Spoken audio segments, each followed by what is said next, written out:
Dragonball Evolution. Wait a minute. This ain't gonna do.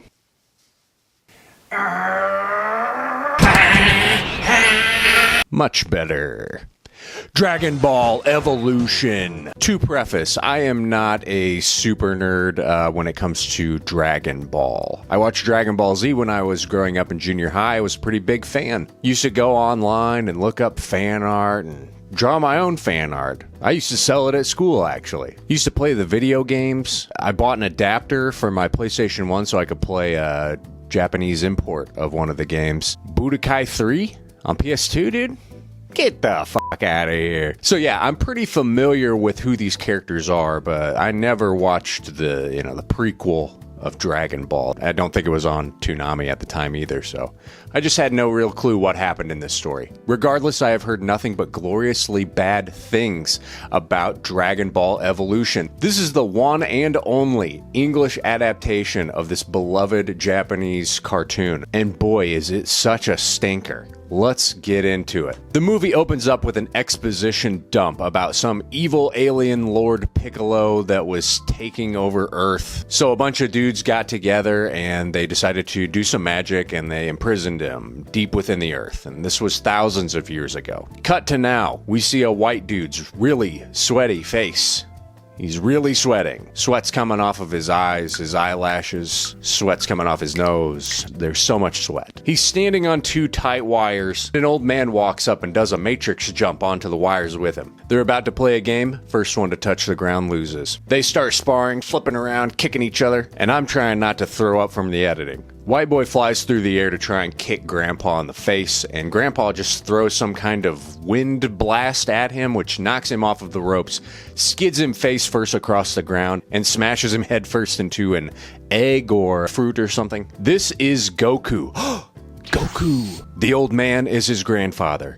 Grandfather. The old man explains that he relies too much on his external power and that he needs to look internally. That's where the true power lies. He needs to focus on his ki. Goku does a little focus thing and tries to move some stuff, and some wind starts moving, but it gets a little too hard for him, so he gives up. Goku is frustrated because he just feels like he's such a weirdo. All the kids at school are mean to him. How can he get girls, Grandpa? Grandpa's like, bitch, shut up. I'm teaching you how to fight. It's important. You'll understand later. And today is actually Goku's birthday. Happy birthday, Goku. Grandpa gives him a gift. It's a wooden box. And when he opens it up, it's a freaking Dragon Ball. A Dragon Ball. I know those. Grandpa explains to him that this is just one of 7, ultra rare, and that by itself it's useless, but all 7 together, they summon a dragon that'll grant you a wish. Next day, Goku is riding his bike to school looking like an absolute dork, when out of nowhere, 2 goons roll up on their car like Paul Walker and smash the shit out of his bike. One of the bullies is named Fuller. Goku's pissed off. He's like, hey guys, you wrecked my bike. And Fuller's like, shut up, bitch. Goku looks like he's about to deck him, but he backs off. He's got to learn to control his power. It also looks like Fuller is dating the girl of Goku's dream. She takes a look back at him like, oh, I'm sorry, my boyfriend's such a dick. One of the things I love about the style of this movie is you could describe the editing as whooshing. We whoosh to the left and we whoosh to the right. Everything is a whoosh. Everything also seems to have this soft, shiny glare to it, no matter what. We cut to some alien dude on a ship in space, I think. He shoots energy out of his hand, and then we fly down to Earth, to what looks like a more primitive time, even though I think this is modern day. There's some girls running around, and they go to hide when this chick with really sharp hair shows up. Her name is Mai, I believe. She locates the little girl, and then prepares to shoot when the older one stops her. And she gives her this leather pouch, and inside it, another Dragon Ball. Alien man shows up, they blast the chick anyway. Not a fair trade at all. We're in class with Goku and he looks over at his crush and not very subtly starts fantasizing about her. She's eating strawberries in a field. It's getting pretty hot. His teacher interrupts him and then he says something about the Namekians? I can't remember. The class all laughs. Clearly this guy is high off his rocker. He believes in fairy tales. This is science class, you bozo. His crush is in the hallway. She's struggling to get into her locker. She's gonna be late for class. So Goku, around the corner, sneakily uses a little wind blast and he ends up opening every single locker. It's kind of cool. She's like, did you do that? He's like, yeah. She's like, you used your key, didn't you? He's like, what? She tells him about a party that she's having later and that he should come. I'm pretty sure she's into him. Goku's getting ready, he's gelling his hair, but this stuff is unruly. Grandpa's downstairs sucking on chicken feet, and before Goku leaves, he grabs his Dragon Ball. He shows up to the party, it's at this really insane castle mansion. The goons see him on the way in, they're like, hey, get out of here, we're gonna give you a freaking wedgie. He's like, I'm not gonna fight you, and then one of the goons pours water around his shoes. I'm not really sure what that was supposed to do. They start swinging, and he starts dodging punches left and right, and the goons just end up knocking each other out. You know, it's a rule. He's not supposed to beat anybody up, but it's not beating them up if they're beating each other up, right? Fuller comes out, he's super pissed. He grabs a pipe and starts swinging. Every time Fuller swings at him, Goku dodges it, left and right, and Fuller's just smacking the shit out of his car. He even does a slide on his head. It's really cool. Fuller and another guy swing at Goku at the same time. He does this really crazy flip and dodge, and they just knock each other out. Chi-Chi's like, oh my god, wow, you really made my boyfriend look stupid. I love movies like this where the main guy is kind of a dork, and he's after this girl, and she's dating the big, mean, bully jock. And then she suddenly becomes attracted to the dork, and it's like, don't you see, this is like a big, big red flag. She's attracted to the worst kind of people. She has bad judgment. She brings him into the party, and she's like, hey, I like you. He tells her about how his parents aren't around, and he lives with his grandpa. He doesn't really know what happened, but grandpa said that he would explain when he turned 18, which is today. Grandpa's back home waiting for something ominous to happen when Red Leather Lady shows up. She bursts through the door, throwing shurikens. He's deflecting everything. Like, come on, bitch. In walks Piccolo. He's looking for the Dragon Ball. He force grabs him and then he destroys the house with the force. It's actually kind of cool. Back at the party, Goku looks up at the moon and he's like, something's wrong. I gotta get out of here. He sprints back to his house and it's leveled. He goes in after Grandpa. He's still alive somehow. He's under a pile of drywall. Goku gets him to safety, but the old man is definitely dying, and he explains to him that Piccolo's back. He's looking for the Dragon Balls. You gotta go and find Master Roshi. Tell him what happened. You have to find all these Dragon Balls before Piccolo does, and that has to happen before the eclipse, which is in like 3 days. Grandpa dies. Goku buries him, plants a tree, cries. I thought the whole house got wrecked, but I guess parts of it are still standing because he's inside walking around. He finds Grandpa's stuff and pulls out an orange vest that looks like it came from Spirit Halloween. And then a chick with a gun comes in and she's like, where's the Dragon Ball? Somebody stole my Dragon Ball and I want it back. And he's like, well, I have a Dragon Ball, but it has 4 stars. She's like, well, mine has 5 stars. She explains that somebody broke into her dad's company's building, which is called Capsule Corp. Capsule Corp. And stole their Dragon Ball. She also has this machine, it's like a GPS kind of thing that can locate Dragon Balls. It pings every time it is near one. He's like, hey, why don't we just team up and we'll find the other ones? I gotta find them anywhere, else we're all gonna die. She's like, sure. Her name is Bulma.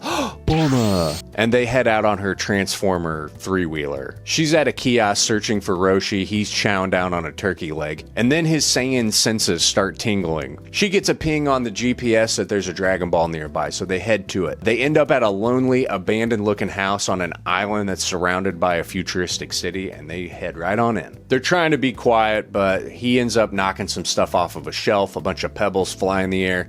He uses his powers to stop the pebbles, except for one. It tings off of a vase. Tink! This wakes up some old guy. He thinks that they're thieves, and he starts fighting Goku. He has Goku outmatched big time. He's whooping his ass. But he's also impressed with him. You're not bad, kid. Goku shoots an energy beam that he dodges. It hits Bulma. And then we find out that this is Master Roshi. Master Roshi. Master Roshi is actually played by Chow Yun-fat, who is a pretty well-regarded actor. I know him best from Crouching Tiger, Hidden Dragon. It's kind of baffling that such a good and well-known actor ended up in a movie like this, but hey, must be paying the bills. Goku tells him everything that's happened so far, and his line delivery here is really, really bad. Up to this point, I've been taking the acting for what it is, but here I'm struggling to comprehend what exactly he's trying to get across. Is he sad? Is he mad? Is he scared? All 3, maybe? Roshi does this weird hand motion and he starts to chant this rhyme. Goku finds the Dragon Ball. He looks into it and he sees a vision of Earth exploding. Very reminiscent of Lord of the Rings with Pippin and that evil bowling ball. Roshi's going on about how this rhyme, it's more than just a nursery rhyme. It's real. This is a prophecy. Everything I just said is going to happen. And that Goku is the key to saving everybody. We see an airship and guess who's aboard? Piccolo. This ship ends up lifting all of the water out of a lake, and he gets out, and oh my god, he's got a Dragon Ball. This is not good. That's 2 for him. They're loading Bulma's trike up with a mound of bullshit when Roshi comes out and he's like, listen, dude, I'm gonna train you. It's what your grandpa would have wanted. And you seem to know this shadow crane strike, which is the air moving thing. He's like, but there's more than that. He mentions airbending, which, like, isn't that a different show? His training starts now. They move all of the crap from the trike to his back, and they make him run behind the trike. They head out to some secret fighting ring that's hidden in some rocks, and Chi-Chi's there. She kicks a dude's ass, and Goku is stoked. They go off to chat. She says she's sorry. She heard about Grandpa, and that no one else knows this, but she's actually a fighter, obviously, since we just saw that. And I guess there's some tournament she's fighting in. Roshi says, well, I can't train you here, which is fine because Bulma just got another ping. On the way there, they fall down a hole that's in the middle of the road. Some bro shows up and asking if they need help. His name is Yamcha, and he says, I'll get you out of here, but I'm gonna need some money first. They're kind of like, no deal. So they build a fire in the pit, and Roshi tells them a story of Piccolo and how he was trapped and how he escaped.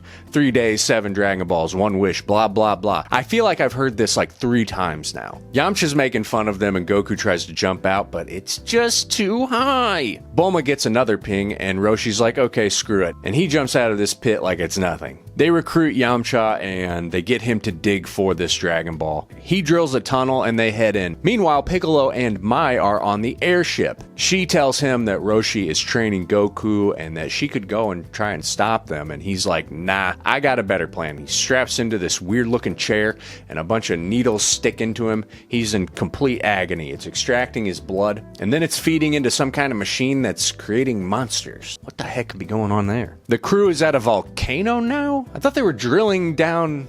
Whatever. They can see the ball, but there's no way to get across it. There's lava all over the place. And then suddenly a bunch of beasts show up and they attack. Goku takes them out easily, but oh shit, they can regenerate. They quickly find out that throwing them in the lava kills them. Goku starts chopping one up so it'll regenerate, and he throws the bodies in one by one to create a bridge. He hops across the corpses over to the ball, and when he picks it up, he gets another flash forward, these visions again. Then Mai shows up and takes the ball from him. She kicks him in the face, but his face fully absorbs it. Doesn't even move. That's crazy. And then he just knocks the absolute shit out of her. Goku then awkwardly tells Roshi about what he saw in the Dragon Ball. And they're all going to be killed by a beast called Uzaru. And he's like, I gotta beat this Uzaru guy. At this point, they're running out of time. Eclipse is going to happen. There's no way they're going to find the balls in time. So Roshi's like, all right, we got to head to this place called Toy Sand. They go there and they meet Ernie Hudson?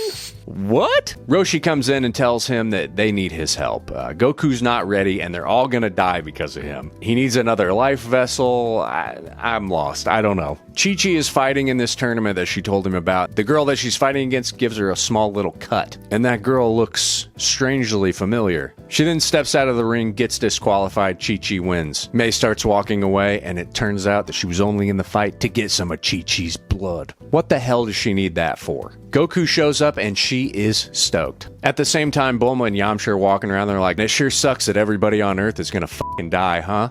Later, Roshi is training him and he tells him he needs to learn the Kamehameha move, but that he is definitely not ready, so this is not going to be easy. Roshi goes through the motions and shoots a fireball at a lantern and he tells him, all right, your turn, figure it out. And he just fucks off. Goku's trying, but he can't get it down. Chi-Chi shows up and he's like, I can't do it, Chi-Chi. She's like, I'll tell you what, if you can light all 5 of these torches, you can give me a kiss. And all of a sudden, he's lighting them up easy, left and right, no problem. Kamehameha, I see them boobies, milady? But then he starts screwing up. He's not hitting the torches. It's not working. Then with one blast, he lights all 5 torches. It's crazy. And then they kiss, and boy, is he getting hot in here. I'd say that Master Roshi is a pretty bad teacher. I mean, he literally was like, here's how you do it. All right, see you later. Clearly, Goku just needed a little bit of an incentive. Master Roshi should have told Goku that if he lit 5 torches, then they could kiss. Roshi and his monk buddies are back in the temple doing chants and drugs. Bulma wakes up, she goes out in the hallway, and she catches Chi-Chi sneaking out of Goku's room. And she's like, oh shit, sorry girl. Yamcha walks up and they're like,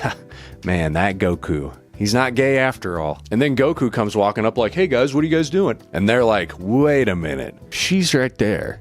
And he's right there.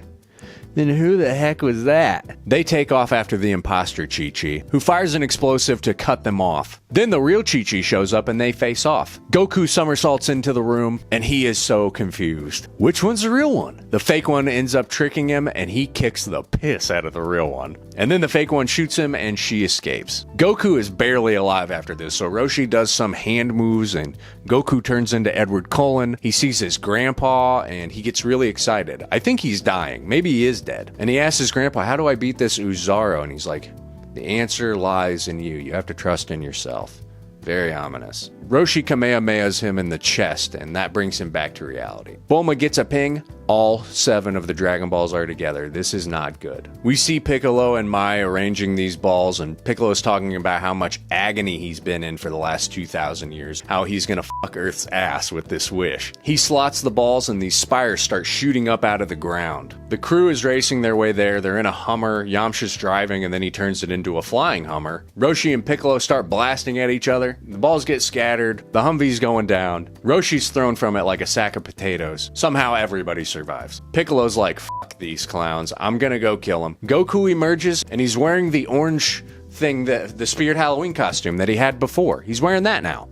He looks like an idiot. Goku tells him, I'm gonna beat Uzaro, and then I'm gonna beat you. Piccolo's like, you are such an idiot. When that eclipse happens, you are gonna change into Uzaro. And wow, what a twist. I did not see this coming. And just like that, the eclipse happens and Goku starts transforming. He starts grunting and sweating. It's like he's pushing out the largest turd known to man. And then he changes into a big monkey beast. Piccolo tells him, hey, go and kill all of your friends. He abides. Yamcha tosses Bulma a ball, tells her to get the heck out of there. He's gonna try and hold off Goku, and it does not work. Piccolo and Roshi are blasting each other again. They hit each other so hard they both get knocked down. Roshi then tries to talk to the inner Goku and tell him, hey, you gotta control this. This isn't you. And then Goku kills Roshi. But that talk seemed to work, and he starts transforming back in one of the worst and funniest transformations that I've ever seen in a movie. And God, he is dressed so stupid. Him and Piccolo begin their battle. They're blasting each other like crazy. Bulma and Mai are also blasting each other until Bulma runs out of ammo.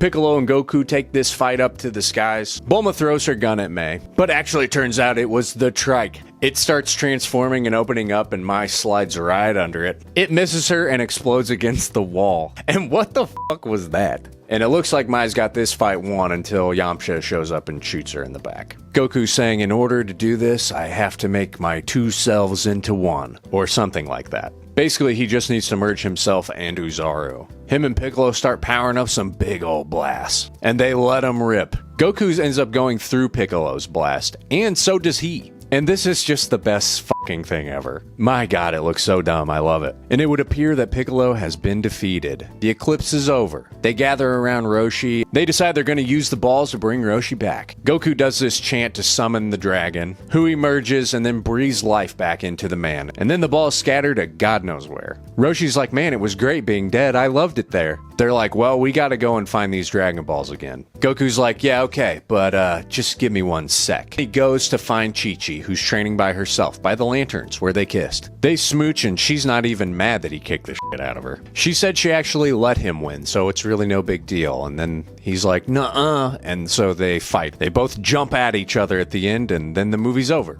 And wow, wait, there's a post-credit scene. Some woman is outside, she's picking up some grass for her soup. And then she takes a bowl of this grass soup to someone that's sleeping in bed, and holy shit, it's Piccolo. He's alive. No! Okay, now it's over. Wow, what a ride. That was great.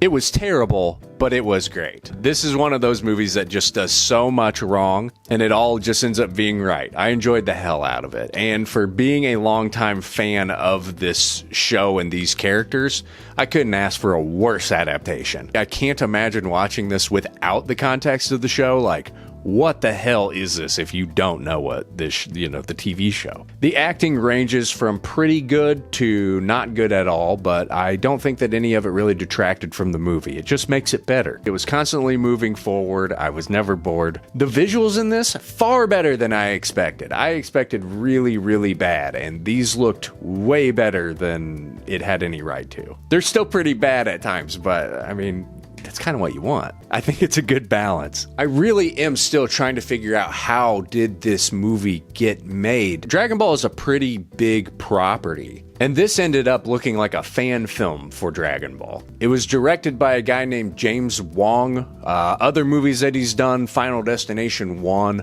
and 3, and the one with Jet Li. This, however, would be the last movie he ever directed. And I guess it was also a colossal failure. It only made about $9 million in the American box office, which is insane. And it was relentlessly bashed for whitewashing, you know, this Japanese cartoon and characters. Another thing that I noticed about it, which was very much of this time, this is an adaptation of a very silly concept of a TV show. And in order to make this adaptation, we tried to make it a little more grounded in reality, so they changed certain things, but it just ends up being even dumber than if they had just gone with what the original plot and characters were. Like, at the end of the day, this is just about like alien monkey guys that fight other aliens and they power up and shoot blasts at each other. It's really stupid. Ramp it up. Go nuts. The ending obviously sets it up for a sequel that would never happen, which is just so unfortunate. I would have loved to see a sequel to this. But yeah, this movie definitely falls into the it's so bad that it's good category. It was so much fun. I laughed out loud so many times. It's great. I definitely recommend checking this out, especially if you are a fan of the TV show. Don't take it seriously. I think you're going to like it. But what do you think? Have you seen Dragon Ball Evolution? Did you like it as much as I did? Let me know in the comments below. Be sure to like this video. Subscribe to my channel. Thanks for watching, and we'll see you next time. Bye.